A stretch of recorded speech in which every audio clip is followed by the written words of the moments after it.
नमस्कार, मी डॉक्टर सागर कड. जो मागील आपण आम्लपित्ताचा आणि आम्लपित्तामुळे वाटणारी जी भीती होती याचा एक व्हिडिओ आपण शूट केला होता आणि तो त्याला खूप लोकांचे व्ह्यूज आले आणि खूप असंख्य त्याच्यातून कमेंट्स आल्या आणि त्यानुसार आपण रुग्ण पण बघितले. तर आजही रोजच्या दिवसाला 2 तरी ह्या आम्लपित्ताचे किंवा ज्याला ऍसिड रिफ्लेक्स म्हणतो किंवा त्या आम्लपित्तातून वाटणारी भीती धडधड्याचे पेशंट येतच आहेत. परंतु लोकांच्या मनातली भीती जात नाही. तर त्याचं मूळ कारण असं आहे की हे जे आम्लपित्त होतं त्याने हृदयामध्ये धडधड झाली की लोकांना पहिली शंका येते की मला हृदयाचा काही विकार होईल का, हार्ट अटॅक येईल का किंवा मला काही होईल का. ह्या भीतीमुळं लोकांनी अँजिओग्राफी, त्याच्यानंतर टूडी इको किंवा ईसीजी असे अनेकदा करूनही त्याच्यामध्ये काही सापडत नाही आणि मग प्रश्न परत उपस्थित होतो की मला खरंच झालं काय. तर हीच प्रक्रिया आपण आज या बोर्डवर समजून घेणार आहोत की आपल्याला आम्लपित्त होतं म्हणजे काय किंवा आपण काही जरी खाल्लं तरी त्याचं आमाशयामध्ये होतं काय आणि त्यानुसार आपल्याला हा हृदयाचा त्रास कसा होतो. हा जर आपण समजून घेतला तर याच्यातून आपली भीती नक्की जाईल. ह्या व्हिडिओचा उद्देशच हा आहे की आपल्याला आम्लपित्तामुळे जी काही भीती निर्माण होते आणि जी अस्वस्थता येते त्याचा परिणाम झोपेवर होतो आणि माणसाचा कामाचा उत्साह निघून जातो. तर ही भीती काढणं हाच एक ह्या व्हिडिओचा उद्देश आहे. तर चला बघू, आपण थोडक्यात समजून घेऊ. आपण जे अन्न खातो तर ही एक थोडक्यात एक आकृती आहे. हे थोडक्यात आपण पचन समजून घेऊ की आपण ज्यावेळेस अन्न खातो हे अन्न आपल्या सुरुवातीला सगळ्यात आधी आमाशयात येतं. मग हे आमाशयात आलेलं अन्न कशामार्फत आमाशयात येतं तर आपण ज्यावेळेस चावतो, चावल्यानंतर ह्या अन्ननलिकेमार्फत ते आमाशयामध्ये येतं. आपल्याला स्पष्ट दिसेल. आपण हे जे 2 त्रिकोण बघत आहोत तर हे काय आहे, हे आपलं काय आहे, फुफ्फुस आहे, ज्याला आपण काय म्हणतो की लंग्स म्हणतो. आणि त्याच्या सोबतच इथं जो हा मी रेड कलर केलेला मार्क आहे हे हृदय आहे आपलं. ओके,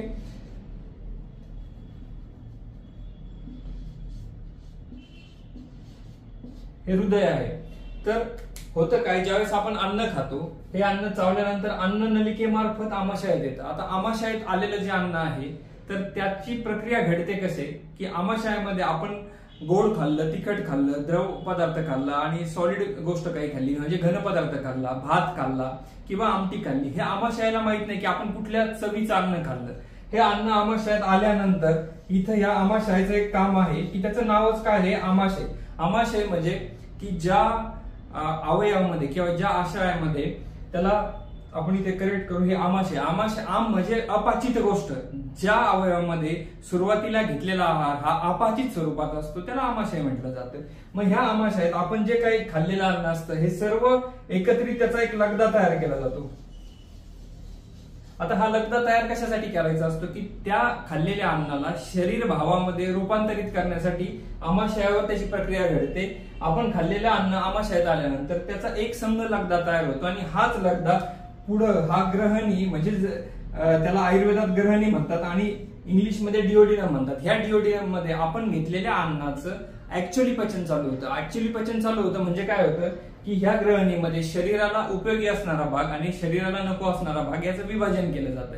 मग ह्या ग्रहणीतून हा पूर्ण हे जे काय आपण इथं कोलॉन बघत आहोत तर हे छोटं आतडं आहे की त्या छोट्या आतड्यांमध्ये तो आहार केला जातो. तिथं त्याचं ऍब्सॉर्प्शन केलं जातं आणि नको असलेला भाग हा मोठ्या आतड्यां थ्रू बाहेर मलाद्वारे बाहेर टाकला जातो. ही नॉर्मल पचनाची प्रक्रिया होते.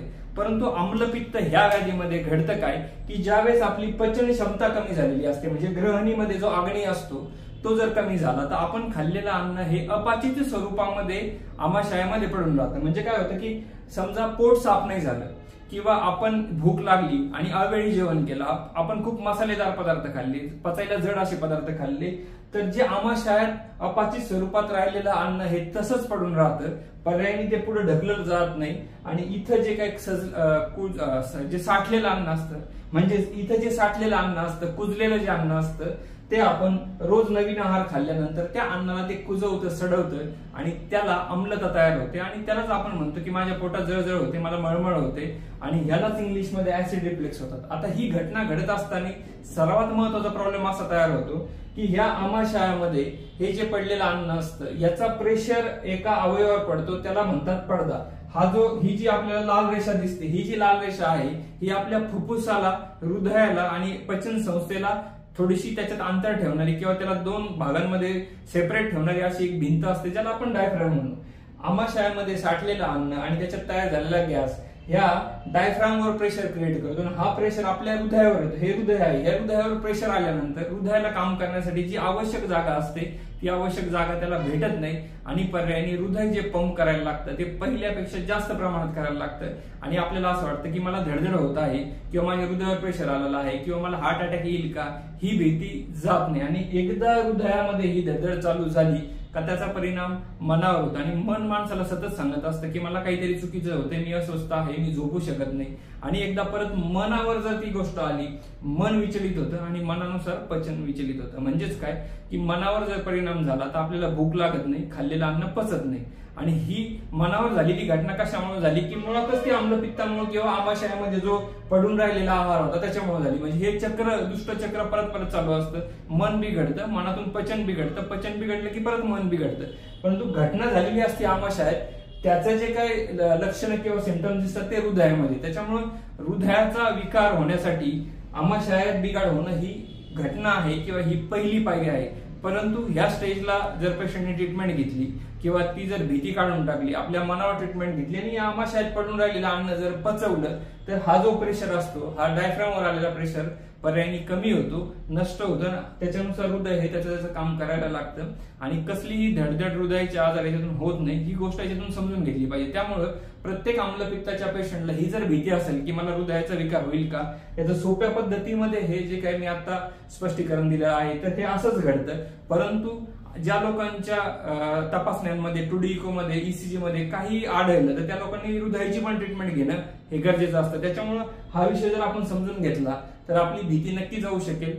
अधिक माहितीसाठी किंवा अधिक सल्ल्यासाठी तुम्ही आम्हाला नक्की संपर्क करा.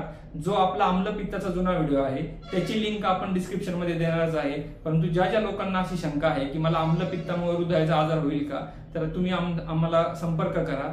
त्याचा पण संपर्क क्रमांक आणि आमच्या रुग्णालयाचा जो पत्ता आहे हा डिस्क्रिप्शन मध्ये दिलेला आहे. नमस्ते, धन्यवाद. हा व्हिडिओ जर आपल्याला आवडला असेल तर नक्की लाईक करा, शेअर करा, चॅनलला सबस्क्राईब करा.